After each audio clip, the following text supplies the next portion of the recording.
കൊച്ചി ശാസ്ത്ര സാങ്കേതിക സർവകലാശാലയിൽ 4 പേർ മരിച്ച അപകടത്തിന് കാരണം അധികൃതരുടെ ഗുരുതര വീഴ്ചയെന്ന് പോലീസ്. സംഗീത ദിശയ്ക്ക് മതിയായ ആസൂത്രണമോ സുരക്ഷാ ക്രമീകരണങ്ങളോ ഉണ്ടായില്ല.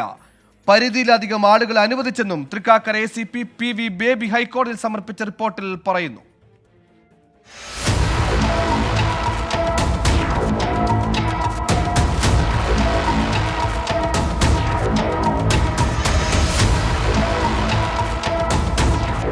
ആയിരം പേർക്ക് മാത്രം ഇരിക്കാവുന്ന ഓഡിറ്റോറിയത്തിൽ കുസാറ്റിൽ നിന്ന് മാത്രമുണ്ടായിരുന്നത് 4000 വിദ്യാർത്ഥികൾ. പുറമേ നിന്നെത്തിയവരുടെ കണക്കില്ല. സുരക്ഷാ ചുമതലയുള്ള അധ്യാപകർ ആരും അപകട സമയത്ത് സ്ഥലത്തുണ്ടായില്ല. ഓഡിറ്റോറിയം നിർമ്മാണത്തിലെ അപാകതയും ദുരന്ത കാരണമെന്ന് പോലീസ് റിപ്പോർട്ടിൽ പറയുന്നു. ദുരന്തവുമായി ബന്ധപ്പെട്ട് സർവകലാശാലയുടെ അന്വേഷണം അനന്തമായി നീളുന്നതിനിടെയാണ് അധികൃതരുടെ വീഴ്ചകൾ എണ്ണിപ്പറഞ്ഞ് പോലീസ് ഹൈക്കോടതിയിൽ റിപ്പോർട്ട് നൽകിയത്. പരിപാടിയെ സംബന്ധിച്ച് പോലീസിൽ അറിയിക്കുന്നതിൽ സർവകലാശാലയ്ക്ക് വീഴ്ച സംഭവിച്ചു.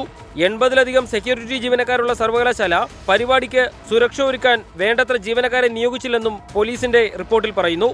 എസ് ശ്യാംകുമാർ, 24, കൊച്ചി.